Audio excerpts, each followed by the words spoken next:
very much. We really appreciate you all coming to our symposium that we have every year.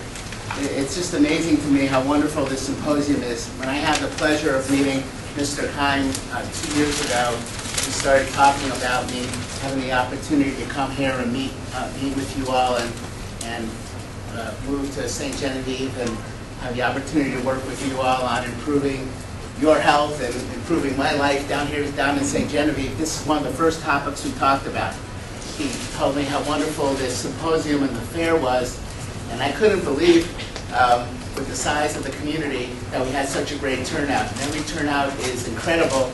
This year, even with the bad weather we had, we still have a great turnout upstairs. So as Stephanie said, we really want you to take advantage of all the different options that we have here. Ask a lot of questions, take the information from the different booths, and write down the websites and the telephone numbers of the different individuals. And if you have any questions, just contact them back. And the function of this is to give information to you.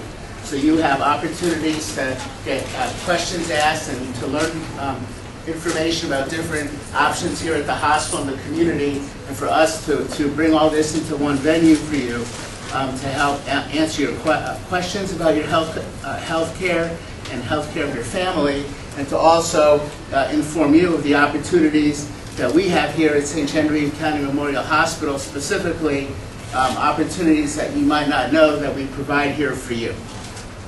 Today what I'd like to do is spend about 30 or 35 minutes discussing with you the importance of cardiovascular care, and particularly paying attention to evaluation for stroke and stroke risk.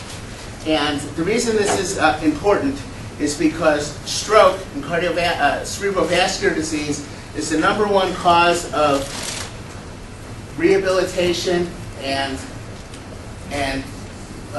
individuals going into chronic care and long-term complicated post-medical care after they leave the hospital in the United States. And it's a huge concern for patients and families, and it's a very important critical part of our care here at the hospital. What we've done is we work very closely as a team approach, and I'm going to bring that concept up very much. And I've asked individuals from home care, nursing, our nursing coordinator, and physical therapy and occupational therapy to be here. I'd like to introduce them as we come to that part of the presentation, because the fact that we provide an integrated approach, I think, is critical to the care of these patients, because it is only with a successful integrated approach to care, from the minute that they enter the emergency department to the minute that the patients go home, continued through their home care, that the patients get not only the best care for the best outcomes, but also for the best long-term survival and the long-term improvement in their care. So before I walked over here to see if there's a pointer, I didn't think to bring the slide into it. I'll get it down here. I haven't had much sleep last night. The down arrow at the projector. Pointer at the projector. Up, ceiling. Ceiling. There we go. There we go. Okay. So, can you all see back there? Is that, I don't know if I turn the lights, but in the United States, there are about 800,000 strokes a year. About 600,000 of these are the first stroke. Okay, and about 200,000 patients, it's their second, or third, or fourth stroke. And these are staggering numbers. And by looking at risk factors, which we'll discuss today, the primary one of which is aggressive treatment of blood pressure and stopping smoking, we can decrease not only the first effect, the first stroke, but even if someone unfortunately has a stroke, the complications of the stroke, which is the chance of dying and the chance of a long-term complication, is down significantly if their blood pressure if they're on medication, if their blood pressure is better controlled. So one important theme, and when you leave here, there's really 3 important points I want you to understand. 1, stroke is an important problem. 2, we can do something about it, which is to treat aggressively, the most important of which is stopping smoking and aggressive blood pressure control.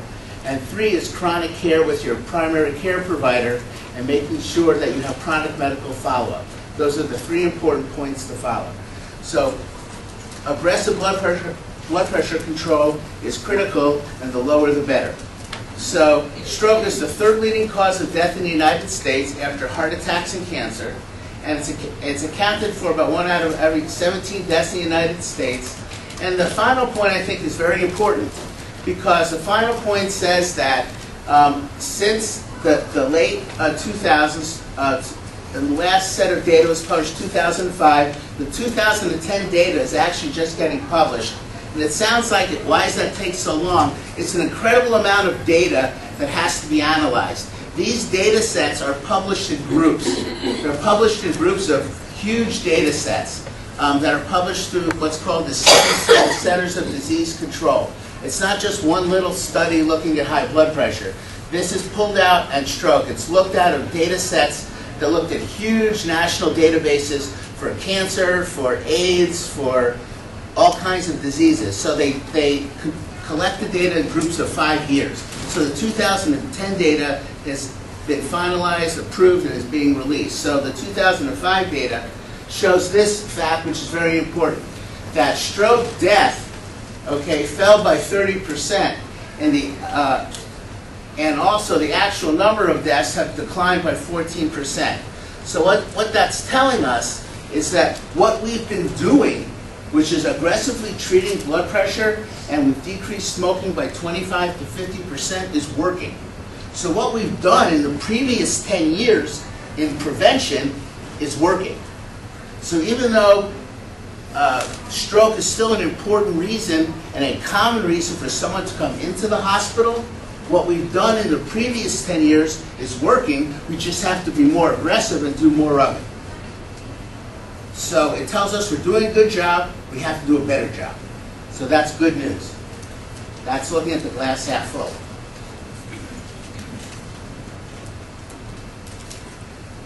A couple other important points. Strokes can occur at any age. They generally increase in frequency with increasing age.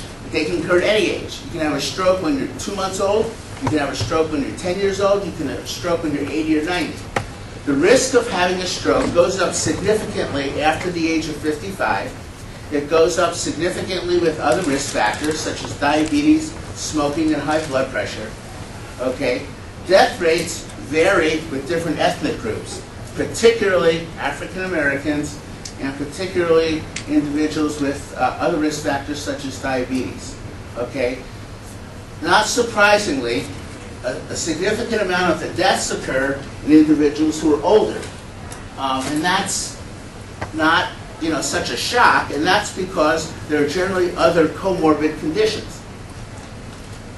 Generally, as patients get older, they have other medical problems, such as cancer.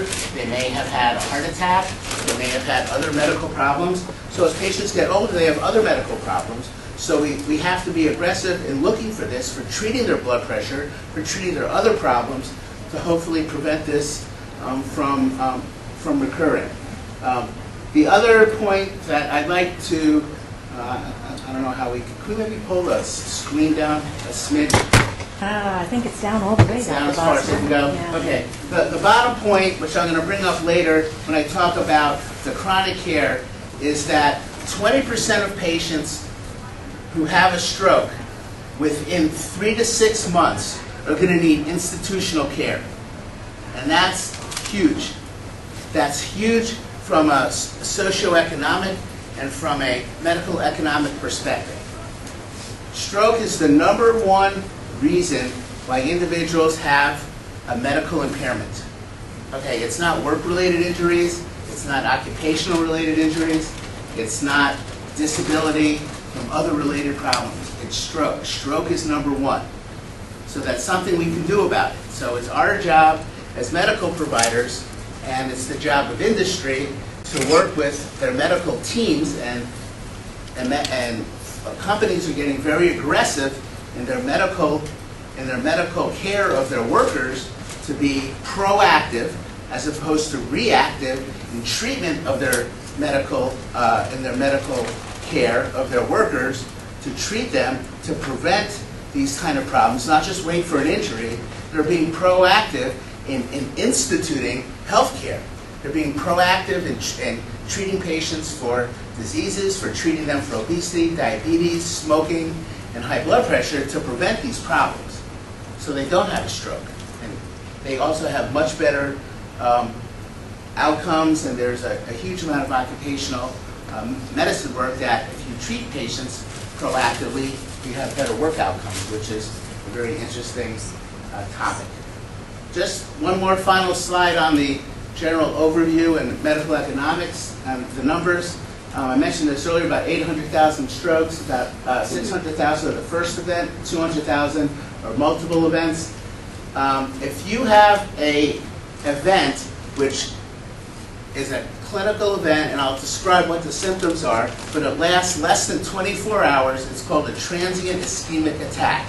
It's exactly like a stroke. There's no difference. But if it lasts less than 24 hours and it goes away completely, it's called a transient ischemic attack. It's treated the same way as a stroke. And the critical point of this is it has to be followed up. It cannot be ignored. Because 20 to 30% of these patients will have a stroke within a year, generally within the first 30 to 60 days. So if someone says, you know, all of a sudden they were at the kitchen table, they're drinking their coffee, it's a typical story, they dropped their coffee cup, they had garbled speech for 5 minutes, they got dizzy, and it went away, and then they were okay, sat there for 5 or 10 minutes, then they kind of finished their breakfast, and then told their wife about it, but they refused to go to the hospital, and just absolutely refused, didn't allow them to call EMS, or the worst thing is they called EMS and they, you know, didn't let EMS take them to the hospital. That's unacceptable, and they didn't go to their doctor, because that person has almost a third of a chance of having a full-fledged stroke within several months, and you can do something about that. Not only do they need to be started on aspirin therapy immediately, you can do an evaluation, you can see why they had it, treat them to prevent the stroke. So you can intervene. It's a warning sign. And that's what prevention is. Okay, they were given a test, and they need to take the opportunity to take the warning sign and do something about it. So when we as medical professionals get those calls, we take those very seriously. We tell those patients to either come to the emergency room or come into the office that day to be seen. So what do we do as a medical provider? There's 3 things we do. This happens all the time, and it has to be done in this order. What do? We evaluate patients, okay? We have to evaluate you to make a medical decision. Because if we don't evaluate you, we can't make an individualized plan for you. Because the medical plan for each of you is different. It's based on your history, it's based on your history, your age, your own medical condition, the other medications you're on, your other social situation, you know, your work-related history. Have you not slept for 2 days because you're giving a lecture on Saturday, et cetera, et cetera. All those things are very important, just for example. All those things are very important. And it's true. There is no such thing as blanket therapy for any medical condition. So it's very important to evaluate a patient. So evaluation is history, examination, and a review of what the circumstances are. And then you make an assessment. You take your data and you assess where you are. And that's done at a given point in time. So you assess the data, and then you set your goals for the situation based on the data set. You have your information for the patient, and you and the patient sit down and say, this is what I think's going on, and there's 2 things you do in medicine. You make an evaluation. You say, this is what I think may be going on. Let's evaluate what could be going on. Let's make sure there aren't serious things that we want to make sure aren't the problem. Let's look at potentially serious things that we want to test for. Even though they're less likely, they may be serious. We may want to check that out. So that's all in phase 2, the assessment phase. Whoops. And then, and only then, can we make a treatment plan. And treatment plan is based on the first two. Now the problem is, a lot of people want to do number 3 without 1 and 2. They call you up to say they have a cough, they want an antibiotic. They want to skip 1 and 2. Well, you can't do it that way most of the time, because 1 and 2, 3 is based on 1 and 2 for most chronic medical conditions. And I'm not saying you need a full, extensive evaluation, hospitalization for everything, but it's very important for most chronic conditions to go through this process, because otherwise you're going to be led astray. It happens all the time. You get a telephone call, a patient says, I have a cough, or my leg hurts, or my toe is numb, or something like that. And when they come into the hospital, or they come into the office and they're sitting there talking to you 3 feet away, when you actually get the story, it's totally different. Okay, that's not the problem. Because the wife's there and she tells you really what happened. He stopped breathing for 2 hours the night before, or he's been coughing, or vice versa. So when the spouse is there, it doesn't matter if it's the wife or the husband for the wife, whatever, you always get the true story, okay? And that's what happens, is that, and I tell the patients, it's more important to come in, I'd rather have them make extra visits and discuss it, and then we know exactly what's going on. And then you can make your assessment and treat appropriately. And that's the process that we go through. And then you make your plan. So when we talk about screening, which is the point of this, how do we screen for prevention? The reason you do screening is to come up with an individual plan for each of you that is reasonable for your age, your sex, your medical condition, your other medications that you're taking, that's individualized, okay, that is where you are in your life, that is a reasonable workup by known data that puts you in a high, medium, or low risk category by previously published studies, that where you are in your life. And that's what we do. Our job is to know that data. That's what we do. And our job, through the team that we have here, and the facilities and the laboratory studies and the testing we have available to us, and the resources we have available to us at our disposal outside of the institution here, is to provide that information to you. And that's what screening is. It doesn't matter if it's for stroke, for cancer, for asthma, or for whatever. That's what screening is. Okay? What is reasonable to evaluate for you to rule something in or rule something out? Should I evaluate you for diabetes because you had a great-grandmother who had diabetes? Should I evaluate you for this disease or that disease? Some things are reasonable and some things are not. And I'm going to come up with an argument for aspirin later on. Who should take aspirin, who shouldn't? Okay, and there are very rational reasons why we should and why we shouldn't. Okay, and there are published papers, who should and who shouldn't. If you're a 35-year-old woman with no risk factors and no family history and a non-smoker, the data is you should not take an aspirin prophylactically. There's no benefit because the risk of bleeding is significantly higher than the risk of preventing a heart attack or stroke. Now, if you're a 35-year-old woman on birth control pills and has had 3 blood clots and you've already had a heart attack, that's a totally different situation. That's why each patient's different and each patient's individualized. So this is one of my favorite slides in the world. I've had this forever. Give it to me straight, Doc. How long do I have to ignore your advice? You can ignore it as long as you want. You can ignore it for a minute, or you can ignore it for 30 years. You can live to be 105 years old and never have a problem. Or you can walk out of here and die and have a problem. I can't predict anything. The 2 words I say to every patient is you never say never, you never say always.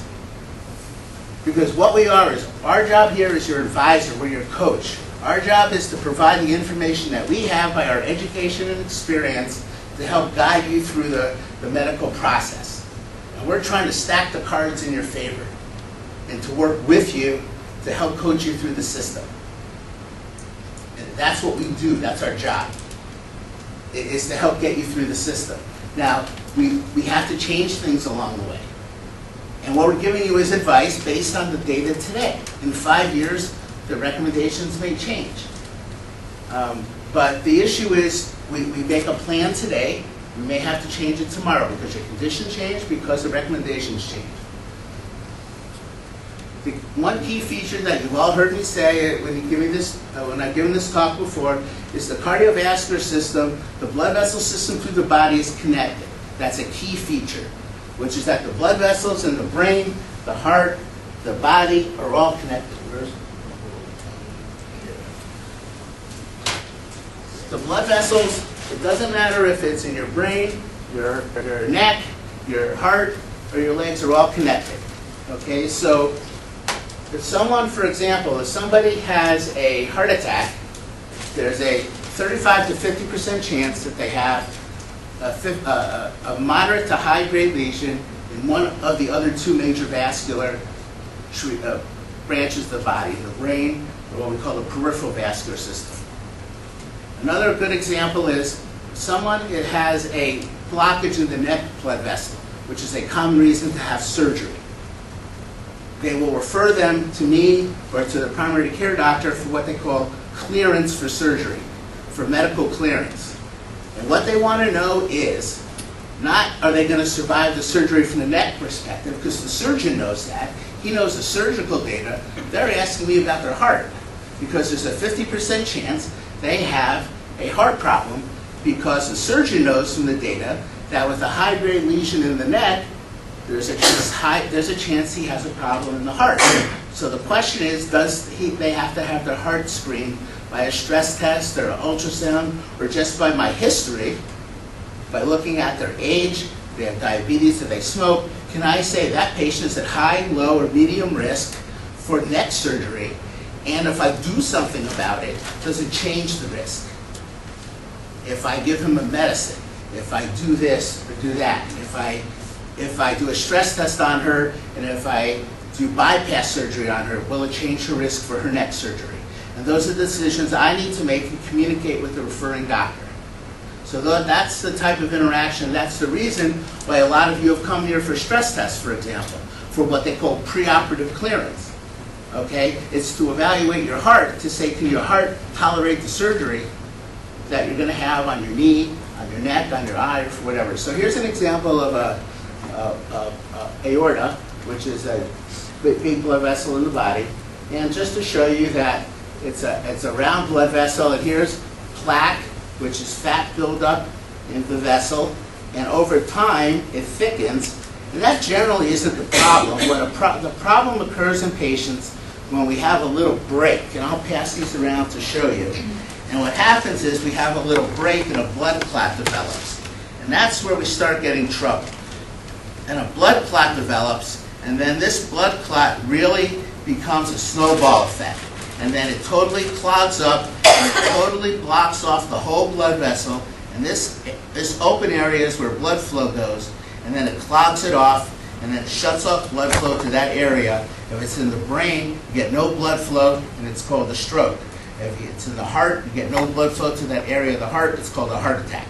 So that's why we give aspirin to a lot of patients with blood vessel disease. So what we want to do is to evaluate this to say that you have the setup for the problem with the plaques, and to give you aspirin and other therapy. So we can pass those around and take a look at that. So another key feature is that the blood vessel system of the body is connected.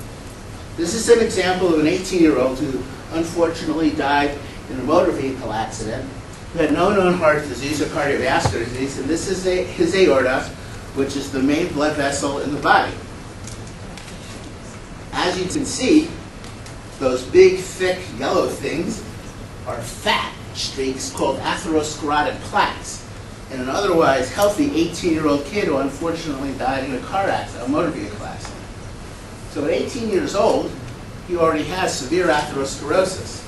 The interesting thing, if you look at the big blood vessel on the left, if you look at the entrance into that blood vessel, you see that those plaques are larger and wider.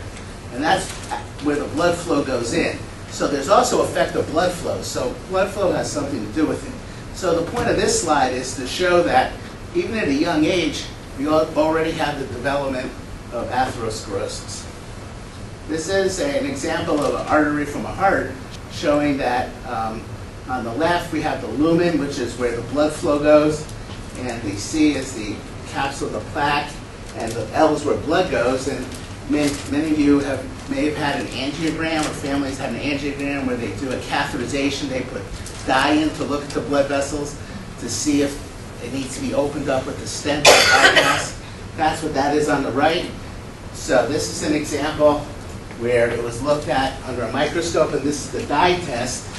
And as you can see, this is what would be called the normal width, and that's about a 40 or 50% blockage.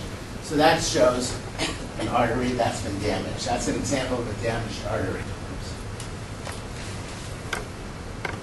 This is a cartoon of a brain blood vessel that has an abnormality, and then all of a sudden, so this is the abnormal plaque, and here's a blood clot that just got stuck in there. So any brain tissue down here is not getting any blood flow. So any brain tissue down here has no blood flow. So that part of the brain is in trouble. Here's an example of a brain. And if you come to my office, I have all kinds of toys and things. This is an example of a brain. So if this artery, let's say, was this artery here, if it got plugged up right here, this whole entire region would not get any blood flow. And if it doesn't open up, it would die. So this whole section would die, would not get any blood flow. And the part of that area, the function of that area of the brain, what that brain does for you, wouldn't be able to do it. What I'm going to do now is, I have some slides and I have some books that these slides came from that I'm going to pass around so you can look at it. And unfortunately, these aren't for you to keep. These are from our office, so you have to give them back. But if you look through this, they're really, because the slides didn't show up so well, so that's why I brought them back. You'll see, and you'll see up on the slides, that it shows the view of the brain, and it says what part of the body it deals with. It says face, head, foot, whatever. So you'll see that, for example, if this area of the brain was affected, you would have bad motor finger movement. You wouldn't be able to move your fingers. If this part of the brain was affected, you would have poor hand motion. So if you look at the first page on the left, it tells you what part of the brain does what. So I have several of these books that you can look through, pass around. And I'm going to be showing some of the slides. It gives you an idea of what part of the brain does what. And there's all kinds of fancy names for this, which is why only really smart people go into neurology, because they can remember this stuff. And that's why one reason they tell you to know Latin. Like, it's called a homunculus, which is the Latin name for, I don't know, something. I took Latin, I don't know, even know what it means. But it's like the movement, it's the body over the brain or something, I don't know. Something. So, where's that go?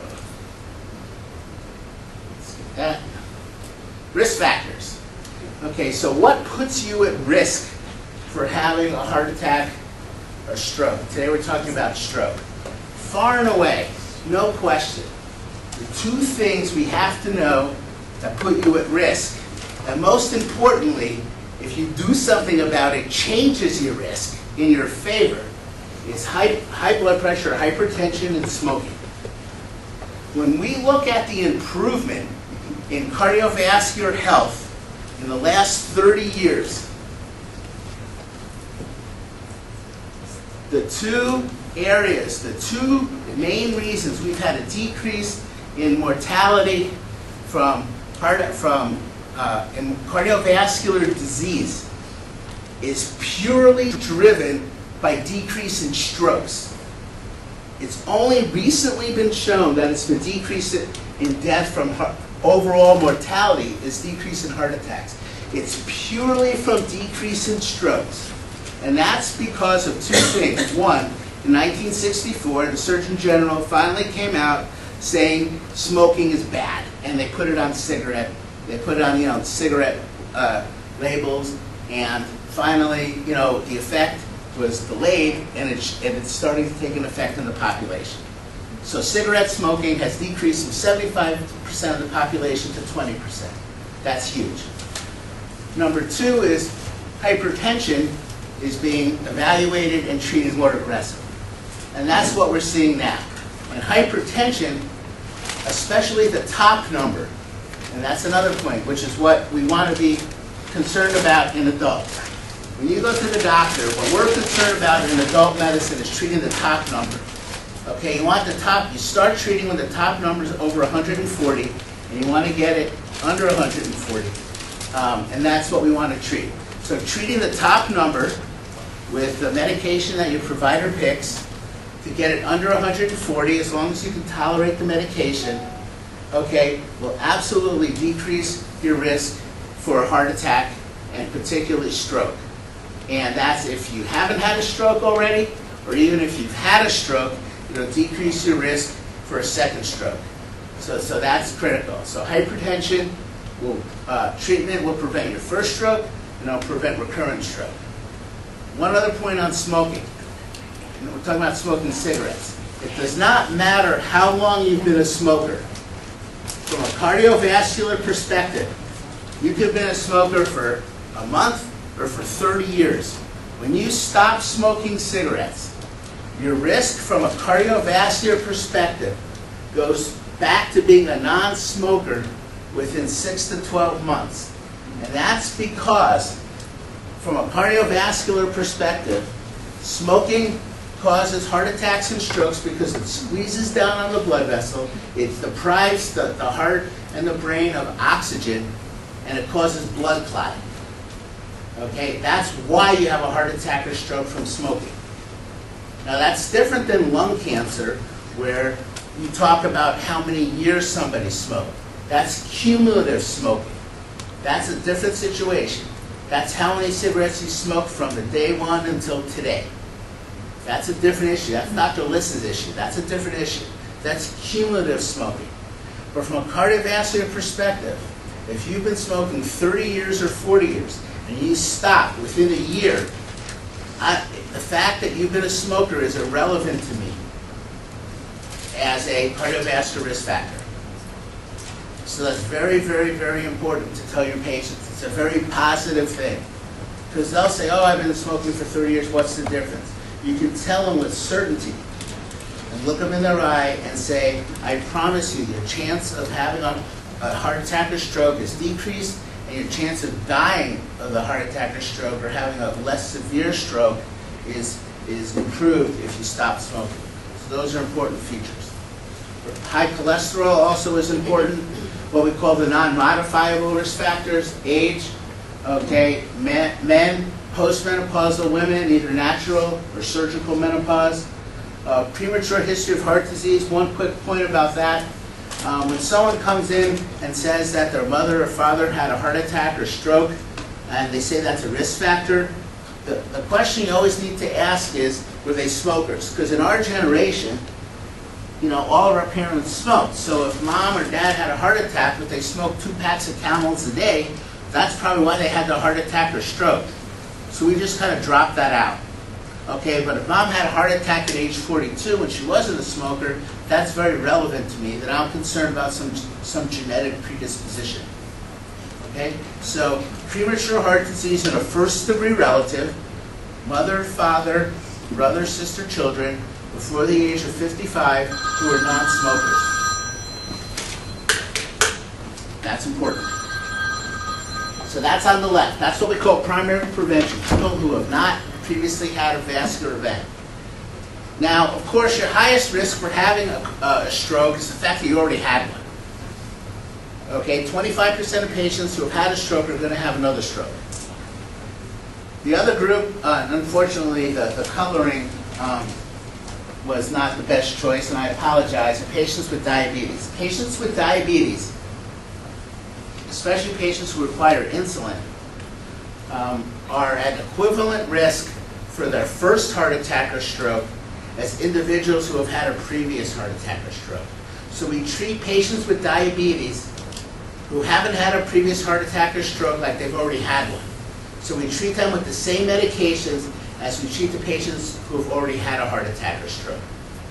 So we treat diabetics much more aggressively. And there are a lot of metabolic reasons why. And next year I'm going to talk about diabetic vascular disease.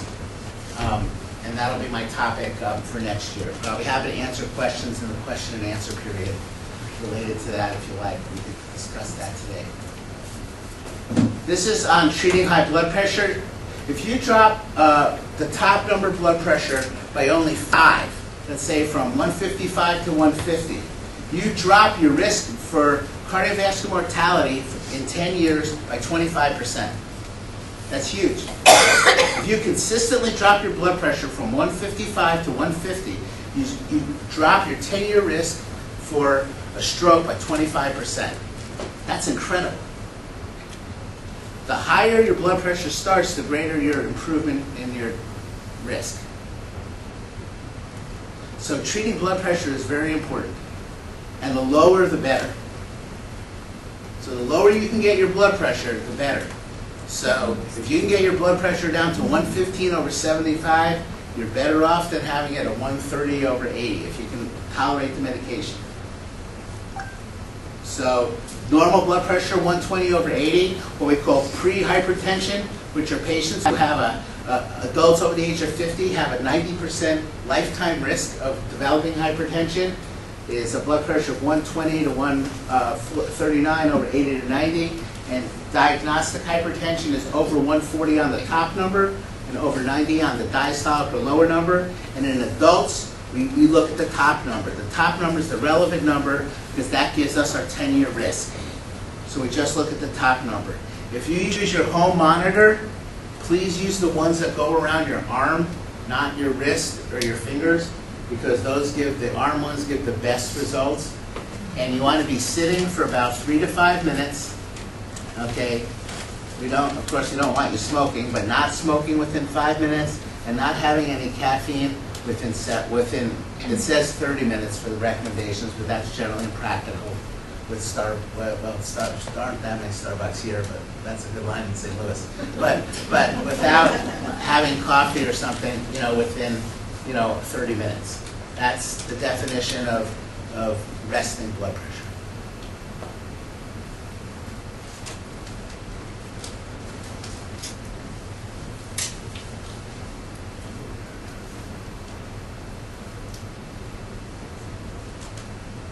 Now I want to make one point, and then we're going to talk about acute treatment of stroke, and then I'm going to open it up for questions. This is that first category, and I opened up the data here. This is the first category called pre-hypertension. And look at the data in women, because this is much more profound than the male data. This is that first group, that group with blood pressures of 120 to 140. They were followed for 10 years. And their risk, okay, if they're on the lower end, closer to the 120, versus the higher end, closer to the 140, was 2.5 times higher for a stroke. So the higher you were within that group, the greater your risk. So if it was my wife or my mother, I would have her down here if she could tolerate the medicine. Because even though you're within that normal group, I'd rather have your risk being equal to the normal population than 2.5 times higher risk of stroke. Because as the patient says, well, what are my odds, doc? Well, it doesn't matter what the odds are. It's 100% or 0%.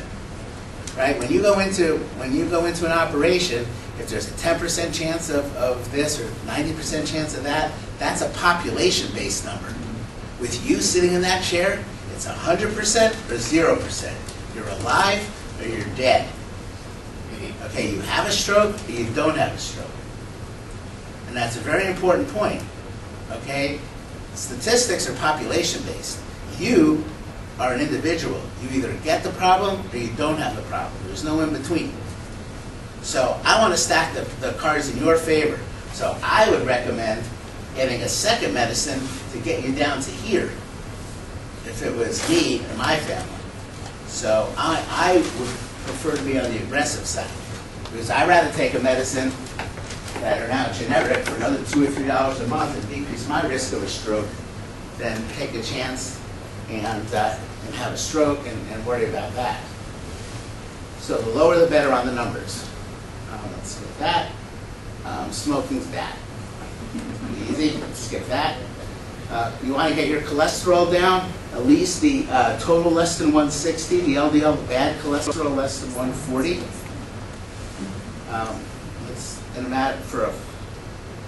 With respect to time, we're going to skip the cholesterol data. Weight management, this is the standard tables. We can go through the calculations, but basically, you have to be a little bit careful about BMI. BMI is a standardized statistical way of looking at weight as a function of height. It was actually published over 100 years ago. There's especially, this is reasonable for the general population.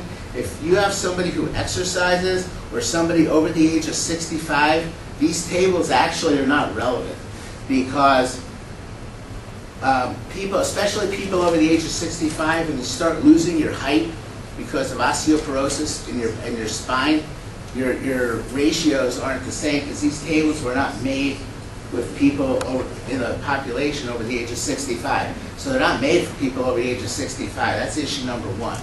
Issue number two is, especially with athletes, okay, it's made in the normal population. So if you have somebody who's an athlete who has a lot of muscle mass, they burned off fat and they're substituting hard muscle mass for fat, and therefore they're going to be denser, so they're going to weigh more. So, so that's important.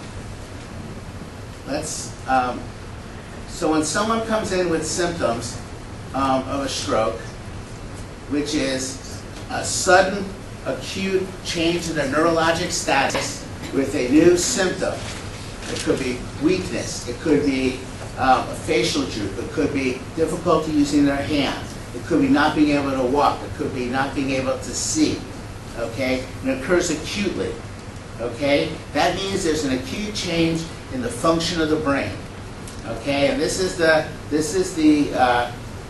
way we approach it. It's the FAST rule, okay? If you have 3 of these symptoms, there's a over 90% chance you're having either TIA or a stroke. Okay, facial weakness, arm weakness, okay, speech difficulty, and then there's a time factor, okay? So the recommendations are, if you have 3 or 4 of these, you call the ambulance immediately, okay? 911, and they bring you to the emergency department. The one difference between this and a heart attack I need to point out is, don't take an aspirin immediately, okay? And that this is really important, because 20% of strokes, okay, are from bleeding into the brain. 80% are what we call embolic, okay? And when you get to the emergency room, we're going to see you very quickly in the emergency department. Let's see, I have our protocol here. Let's get to our protocol here. I'll get back to these. Where's our protocol? Where's our emergency department? Here we are. Here's our emergency department. Okay, so when you get to the hospital, what we do is we see you within 10 minutes. We have a stroke protocol where the nurses see you within 5 to 10 minutes. The doctor sees you. You go immediately for a CAT scan. Okay, within 10 minutes. Okay, that's the standard of care. And the reason is you're triaged by the results of the imaging, because the imaging, which is the CAT scan, tells us whether there's a bleed in your brain or not. So by the time you get your CAT scan, your symptoms are either still there or they're resolved.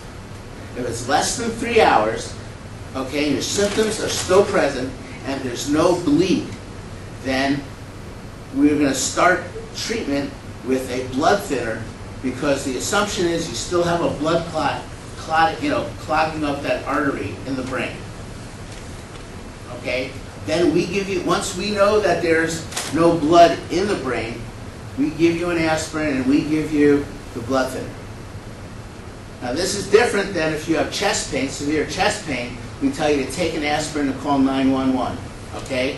That's the big difference in the protocols. because you're not going to hurt yourself taking an aspirin with a heart attack. The problem is if you have a bleed into your brain and you take an aspirin, you can make the bleed worse. So we don't want you taking aspirin until you get to the hospital. We'll give you the aspirin.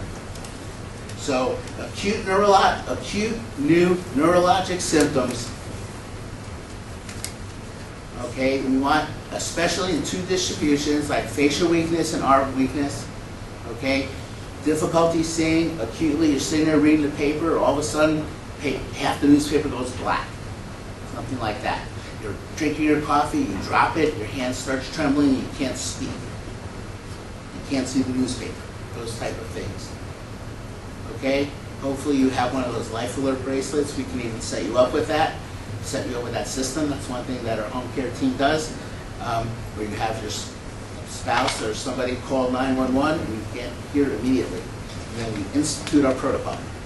Okay? We have a protocol in line here. We get imaged. We have you come back to the emergency department. And then if this is the type of situation where you're going to get what we call thrombolytics, well, that's not the level of care that we do here because you need an ICU. What we do is start the treatment and we transfer you to an institution that is a stroke center specialist. And we organize that. Okay, if it's not a situation where you're having acute neurologic decompensation and it's stabilized or it's a transient ischemic attack, then we will discuss with you, your care will be here, or you still want to be transferred. We will discuss with you and your primary care provider, how we're going to go with that treatment. Okay, and it's all done through our emergency department. These protocols are well established, nationally recognized protocols. Your 4 aspirin. Just bought it for $1 yesterday at Country Mart. They had it on sale. And by the way, these are the uncoated aspirin. You should keep a bottle of uncoated aspirin in your house too, by the way. Keep a bottle of uncoated and coated aspirin in your house. The uncoated are for acute conditions, like a heart attack and stuff. And coated are for regulars. And that's actually why I brought it, to remind you. These are the old St. Joseph's aspirin. I don't even know the maybes anymore. Orange flavor. Like my mother used to give me. I thought they took this off the market for rye syndrome. They had this for $1. I was really thrilled. But it's 81 milligrams of uncoated aspirin. So you should buy it. They still got a case of them over there. I was going to buy them all, but I figured that you would still want them. Okay, so go over to Country Mart on your way out here. Okay, so you're going to take 4 of those, which is $3.25. And then when you get admitted, you're going to be seen by your primary care doctor. So generally do cardiac testing, which is an ultrasound of your heart. Let me go back to that. I guess I got to do some kind of blood for what I do here. And I'm going to talk about rehab, and then we're done. Okay, one point, as I talked about the importance of, where these clots come from, 80% of the clots come from the heart, okay? And that's why I'm giving this talk, because the cardiovascular system is very important here. This is a heart, and the heart pumps blood out to the body, and the blood vessel system starts in the heart, and there are many areas of the heart that can have a blood clot in it. So we do a very special assessment of the heart there are special types of ultrasounds called echocardiograms. And your doctor will order an ultrasound, or Dr. Alonzo, the neurologist, or the excellent neurologist we have on staff here, will order either a standard or a special kind of echocardiogram that we do, and I'll interpret it, or Dr. Krikorian will interpret it, and we'll look for irregularity, which will be highly suggestive of a blood clot, and that will tell us, well, this is where the blood clot came from. So it could be in the heart, it could be on the heart valve, it could be on the tissue coming from the heart, the blood vessel called the aorta, and if we don't see it, what we do is we ask the radiologist to take a look. Because I can't see past about here. Then what they do is what they call an angiogram. They can either call it what they call a CT angiogram or an MR angiogram. And that looks up the blood vessels starting from here. You notice this picture kind of takes off from here to over here. And this looks at the other blood vessels up into the brain. And then they can get very detailed analysis of all the blood vessels in the brain. And they can say exactly where the blockage is, what the other blood vessels look like, are they at risk for a problem? cetera, et cetera. And on the right, and this picture is right out of the little book I showed, that's an example of a middle cerebral artery that has a blockage. And as you can see, the tissue after the blockage is blocked off and infarcted. So there's a blood clot right here, and this tissue is dead. And until this gets opened up with the blood flow, or opens up on its own, this person's going to lose this function. So on the left side of the brain, in that area, is hand, face, and speech. So that's the kind of person who's going to need a lot of help, because he's going to have difficulty with ambulation, he's going to have difficulty with upper extremity, he's going to have difficulty with speech. When you have difficulty with speech, you have difficulty with eating, you have difficulty with swallowing. So there's a lot involved with this. And that brings me to the final point I wanted to make, which is why I asked our colleagues to come to emphasize the importance of the team approach. This is, I promise, the final slide if I get to it, which is this. Now this looks complicated, but it's critical. And this is the point I wanted to make of the team approach. And this is what we institute here. And it's obvious from my discussion today that there are many aspects involved with stroke. It's not just a simple process. So not only, once it occurred, the therapy, the rehabilitation is not only a medical perspective. The doctor is kind of the coach at that point, and kind of the quarterback, ordering the medications, making sure the laboratory studies are right. But really the therapist and home care is really and family take over from that point. Because we need the physical and occupational therapist, and we have a representative here from Mid-America, and she brought some information of the services we provide. They're excellent therapists. They do occupational therapy, physical therapy, and they do our inpatient care, and they provide excellent care for our services. And you know, we have therapists, we have, and these patients sometimes have psychiatric and psychological problems. They need to see therapists. We have home care.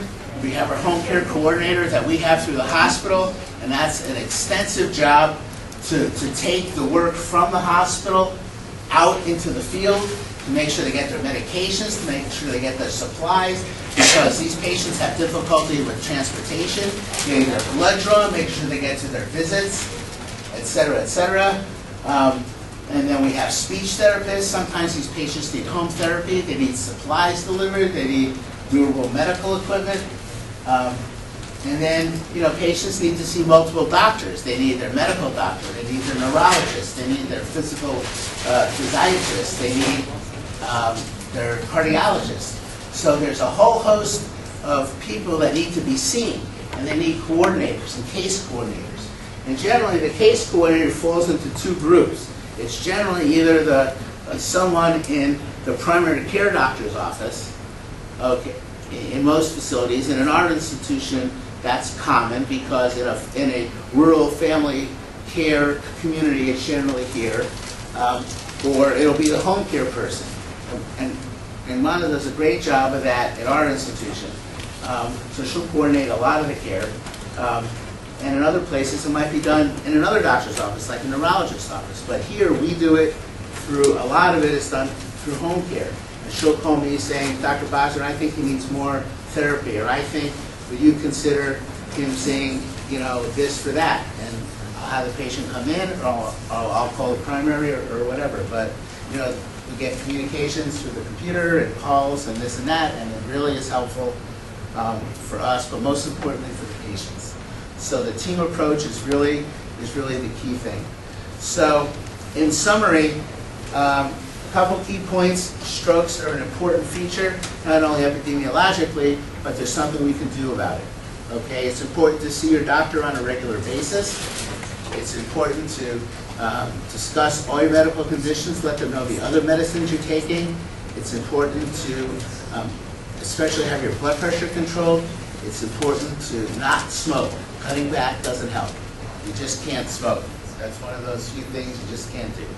Okay, and then they'll discuss other issues related to your medications. It's very important to talk to your doctors about other medicines you're taking from either other providers or over-the-counter medicines.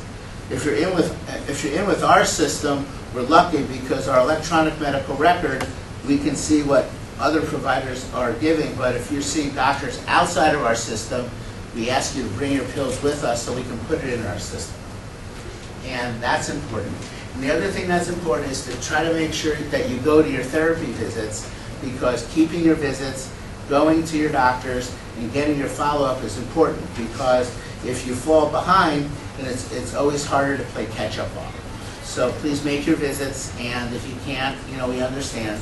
But getting to therapy and just staying with your therapy is really important, because the more you do it, the quicker you'll recover, the stronger you'll recover, and the better you'll be, and decreasing your risk for future problems. So thank you very much for your attention, and I'll be happy to answer any questions. Thanks, Dr. Bosner.